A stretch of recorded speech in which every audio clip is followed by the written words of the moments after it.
सलाम दोस्तों, आप देख रहे हैं डीडीएच न्यूज। सच को रखे आपके आगे। एक बहुत ही बड़ी खबर सामने आ रही है। बताया जा रहा है कि रशिया यूक्रेन की जंग में अब चेचनिया के 10,000 से भी ज्यादा खतरनाक गुरिल्ला फाइटर्स रशिया के साथ मिलकर नाटो फोर्सेस के खिलाफ लड़ेंगे। रूस ने चेचनिया के 10,000 से भी ज्यादा खतरनाक गुरिल्ला फाइटर्स को यूक्रेन के पूरे जीते हुए इलाकों में तैनात कर दिया है। अब देखना यह है कि नाटो फोर्सेस का इनके खिलाफ क्या कदम होगा। और यह भी खबर सामने आ रही है कि शुरुआत में पूरे वेस्टर्न कंट्रीज को एकजुट होता देखकर उनके डर से रशिया का साथ देने के लिए सिर्फ चाइना ही खुल के सामने आया था, लेकिन अब धीरे धीरे रशिया के साथ चेचनिया को आगे बढ़ता देखकर पाकिस्तान ने भी रशिया के सपोर्ट में बात शुरू कर दी है। अब देखना यह है कि आगे चलकर और कितने एशियन कंट्रीज रशिया का साथ देते हैं। अगर हिंदुस्तान भी जंग में रशिया के साथ खड़ा हो जाता है तो पूरे वेस्टर्न कंट्रीज के साथ साथ सुपर पावर अमेरिका भी अपने घुटने टेक देगा। तफसीलात के लिए आइए देखते हैं डीडीएच न्यूज की है खास रिपोर्ट।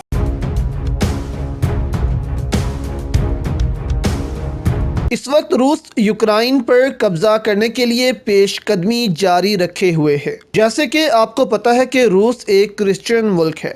ज़्यादातर रूस में ऑर्थोडॉक्स ईसाई रहते हैं। इनमें दूसरे मज़ाहिब के ख़िलाफ़ नफ़रत बहुत कम होती है, जबकि अगर हम यूरोप और अमेरिका में देखें तो ज़्यादातर यहाँ कैथोलिक क्रिश्चियंस हैं। कैथोलिक्स और ऑर्थोडॉक्स की कभी नहीं बनती। ऑर्थोडॉक्स कैथोलिक्स को शैतान समझते हैं और कैथोलिक्स ऑर्थोडॉक्स को शैतान समझते हैं। जबकि अगर हम बड़े सगीर में अपने आसपास क्रिश्चियंस को देखें तो ये ज़्यादातर ऑर्थोडॉक्स ईसाई होते हैं। अब रूस में भी एक बड़ी तादाद है मुसलमानों की, और जैसे रूस के सदर इमरान खान को पहले ही कह चुके हैं कि रूस में मुसलमानों से कोई नफरत नहीं और ना रूस में इस्लामोफोबिया है। रूस के लोग हर मज़हब का एहतराम करते हैं।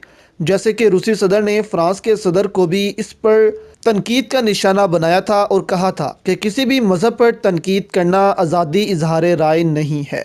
जिसके बाद इमरान खान ने भी रूसी सदर से बात की और उनकी तारीफ की। अब ये तो है एक साइड की बातें, लेकिन अब रूस ने यूक्रेन जंग में मदद मांग ली है मुस्लिम फोर्सेस से। ये तस्वीरें आप देख सकते हैं, ये हैं चेचनिया की मुस्लिम फोर्सेस। चेचनिया भी रूस के ज़ेरे कंट्रोल इलाका है और यहाँ मुस्लिम्स बड़ी तादाद में मौजूद हैं। इन फोर्सेस का नाम है हंटर फोर्सेस। ये फोर्सेस अब लीड करेंगी इस वॉर को। और आखिर रूस ने इनसे मदद क्यों ली है ये भी आपको बताते हैं।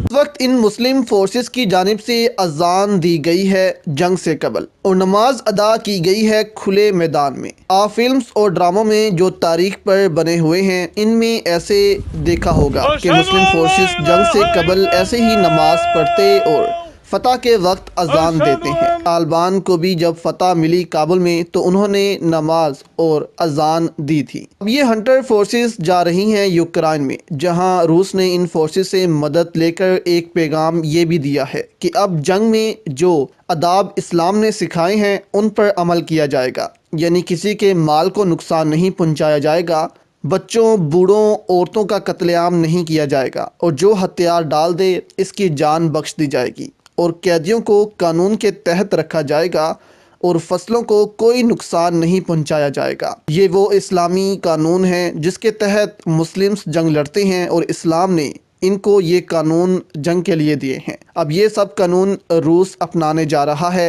इस जंग में मुस्लिम फोर्सेस के तहत, और इसीलिए इन चेचनिया की फोर्सेस से मदद तलब की गई है कि वो यूक्रेन की जंग में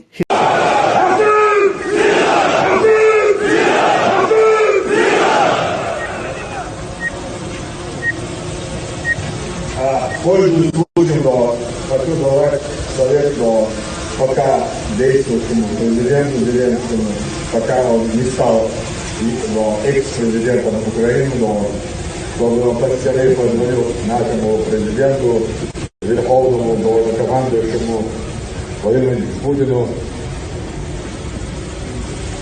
попросил извинения.